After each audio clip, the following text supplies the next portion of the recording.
this one thing, this one tip that you do before bed can not only save your life, but the lives of your kids and your pets that you care about.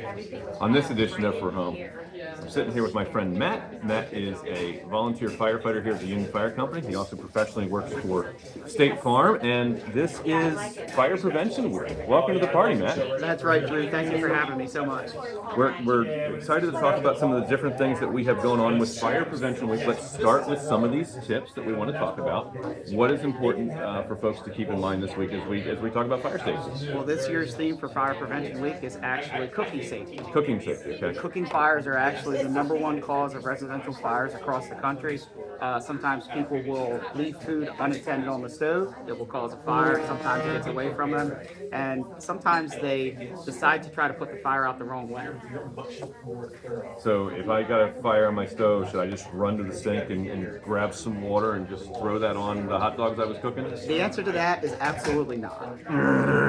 You should probably use, you can use baking soda, you can use a fire extinguisher. Sometimes there are blankets that can go over it. The #1 thing is do not put water on a grease fire. Absolutely not. Now, if I go to an Airbnb or I'm staying someplace and there's a fire on the stove, the first place that I'm looking for a fire extinguisher is probably under the kitchen sink. Is that where most people keep them? That's where I would say most people would keep them. Some folks will mount them on the wall, but you want to have them really close by in the kitchen in the event that you have a cooking fire.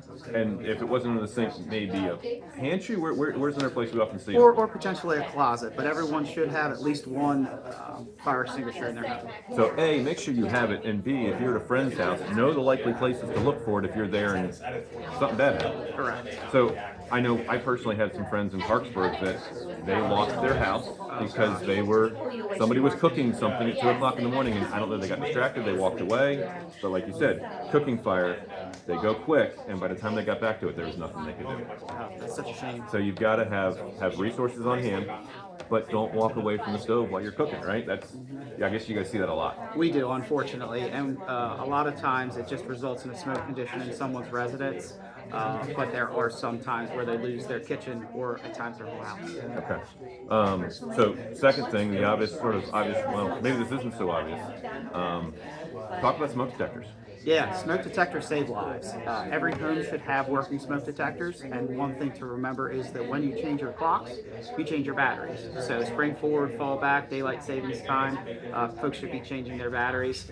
Smoke detectors typically do last up to 10 years, but every home needs to make sure that they have working smoke detectors, have them on every floor, have them near every bedroom, and ideally not too close to your stove, because if you set it right above the stove and you get a little bit of smoke, it'll be set off. But set it a little bit further back from that cooking area. And we're going to get to that tip that I teased at the beginning in just a second. But before we do that, most homeowners, because they have a mortgage, they are required to have property and casualty, some sort of a homeowner's insurance policy. Correct. What happens in the situation of renting? How does that work? Well, renters' policies are different, and when you have a person who is your landlord, they have insurance on insuring that property and making sure that the building is okay. But what a lot of folks don't know, they're not responsible for your personal property. So it's very important if you're renting a home, if you're renting an apartment, that you have renter's insurance. Most renter's insurance policies cost between $10 and $15 a month. They cover your personal property. They give you liability coverage. Many standard policies cover your personal property up to $20,000. This is your furniture, this is your electronics, your clothes, your pots and pans, and everything like that. One thing that we hate to see from the fire department side is folks who rent from someone, they have a fire in the house, or maybe they have an apartment complex and the apartment next to theirs catches fire. Then they have water or smoke damage and their possessions are destroyed. They're left with nothing. Renter's insurance is very cost efficient. It's something that everyone should have. Some landlords require it, some don't. We at State Farm are able to provide this service. We actually have bilingual representatives at our office that can help folks out with that. We're located at 300 Limestone Road, just north of town here in Oxford. Our phone number is 610-932-2400. We'd love to have people give us a call if they don't have renter's insurance. We really just want to make sure that everyone's covered. Awesome. Yeah, and it's hugely important. And, when you get in that landlord-tenant situation, the landlord is responsible for smoke detectors in all the right places. Modern code requires them to be interconnected, that when one goes off, they all go off. But tenants also have some responsibilities with those smoke detectors. Yeah, wanting to make sure that those batteries stay changed is one of the biggest things. If they have one that's malfunctioning, letting their landlord know that one of the detectors has gone bad, the landlord can then provide them with a new one to make sure that they're working. Right. And if you have an issue with nuisance tripping, I know that I personally have started adding to my investment portfolio. We have a couple of rentals now. My father's had rentals for years. And if you have a smoke detector that is nuisance tripping, please let your landlord know. You know, maybe it's too close to the kitchen. Maybe it's too close to right outside the bathroom door. It needs to be relocated a little bit to prevent the nuisance tripping, or perhaps have a contractor come in and vent the range hood to the outside so you're getting those cooking smells out of the house. That'll also help eliminate the nuisance trip. There's nothing worse as a landlord when I come into my house at the end of a lease and I see my tenants have taken down the smoke detectors. That is a life-saving device. It needs to be installed. It needs to be working. If you're tempted to take yours down because it's not working, please talk to your landlord and make sure that you get the problem corrected, not just getting rid of the nuisance, because it could save your life if it was up there. Well, absolutely. And when you take a look at that and you see, it breaks my heart when I go into a home and I see a smoke alarm that either doesn't have a battery in it or doesn't work. Smoke detectors save lives. A lot of the fires that we see across the country, when someone is either injured or killed, just because the smoke detectors weren't working. Yep. And that's something that's preventable. And we do offer, Cope Construction does offer handyman service rates.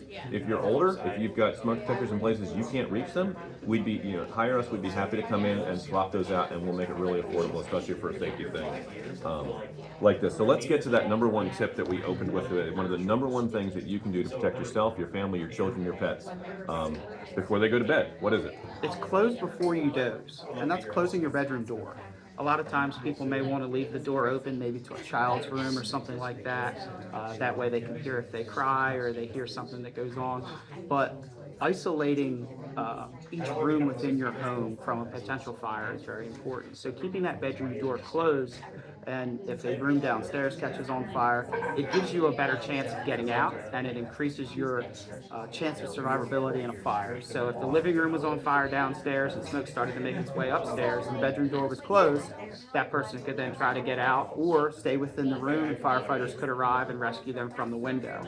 There's a significant difference between doors that are open and doors that are closed.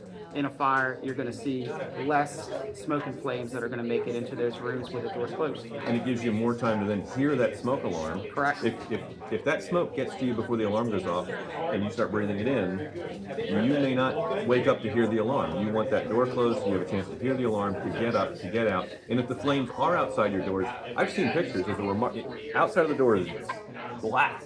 Correct. And the inside of the door, you can still see the paint, and it completely saved that room and the people inside of it. If you're having a contractor come in and replace your doors, update them. Maybe you've got those old brown masonite doors.